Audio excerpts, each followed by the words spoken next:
Faktor-faktor yang mempengaruhi lokasi industri meliputi yang pertama yaitu ketersediaan bahan baku.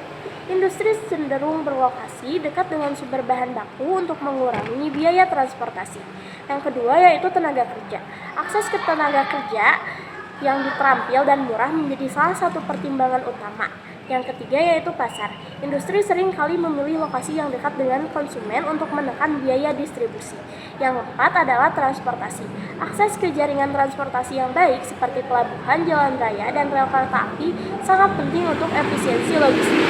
Yang kelima, energi. Lokasi industri dipengaruhi oleh ketersediaan sumber energi yang stabil dan terjangkau. Dan yang keenam, kebijakan pemerintah. Kebijakan seperti insentif pajak, zona ekonomi khusus, atau regulasi lingkungan juga mempengaruhi penentuan lokasi industri. Nah, dalam geografi ekonomi, analisis lokasi industri membantu memahami pola distribusi industri di suatu wilayah dan bagaimana faktor-faktor ini mempengaruhi perkembangan ekonomi wilayah tersebut. Lokasi industri Weber dan contoh di kawasan industri Pertamina Dumai. Teori lokasi industri yang dikemukakan oleh Alfred Weber menjelaskan bahwa pemilihan lokasi industri didasarkan pada prinsip minimisasi biaya produksi.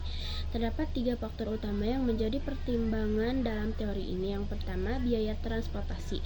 Industri cenderung memilih lokasi yang dapat meminimalkan biaya pengangkutan baik untuk bahan baku ke pabrik maupun untuk distribusi produk jadi ke pasar. Yang kedua, biaya tenaga kerja. Lokasi dengan tenaga kerja murah menjadi daya tarik tersendiri meskipun harus diseimbangkan dengan efisiensi transportasi. Yang ketiga, aglomerasi. Industri sering kali mendapatkan keuntungan lebih besar ketika berlokasi di dekat industri lain karena dapat berbagi infrastruktur dan fasilitas atau memanfaatkan kemudahan akses pasar bersama.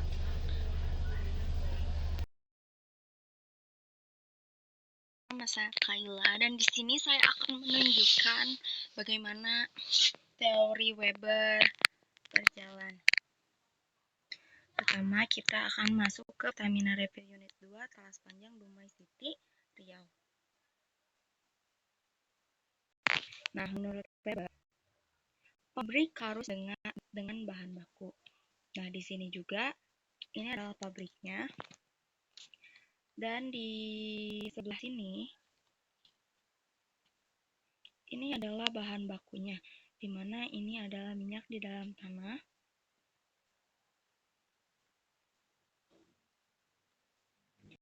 Ini sangat sesuai dengan teori Weber tentang pabrik harus dekat dengan bahan baku ataupun sebagian bahan baku harus dekat dengan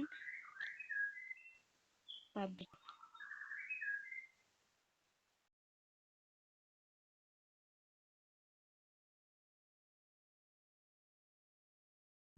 Teori loss menekankan optimalisasi lokasi untuk keuntungan maksimal dengan mempertimbangkan pasar dan distribusi. Prinsip utamanya itu yang pertama, pusat pasar. Lokasi usaha harus dekat dengan konsumen potensial. Yang kedua, fokus pada keuntungan, memaksimalkan pendapatan dan efisiensi biaya. Yang ketiga, jaringan ekonomi, memilih lokasi dengan akses distribusi yang baik. Di sini kami mengambil contoh pabrik bakpia Patok 25 di Yogyakarta. Karena yang pertama, dekat dengan pasar, berlokasi di pusat kota, mudah dijangkau konsumen. Yang kedua, memanfaatkan arus wisatawan untuk meningkatkan penjualan.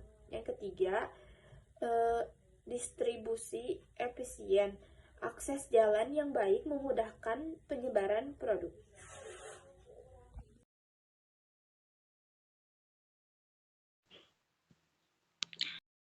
Teori loss, kami mengambil pabrik bakpia 25.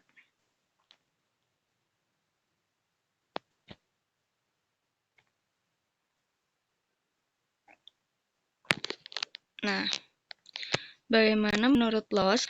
Pabrik harus dekat dengan pasar. Berbeda dengan teori Weber sebelumnya, pabrik harus dekat dengan baku.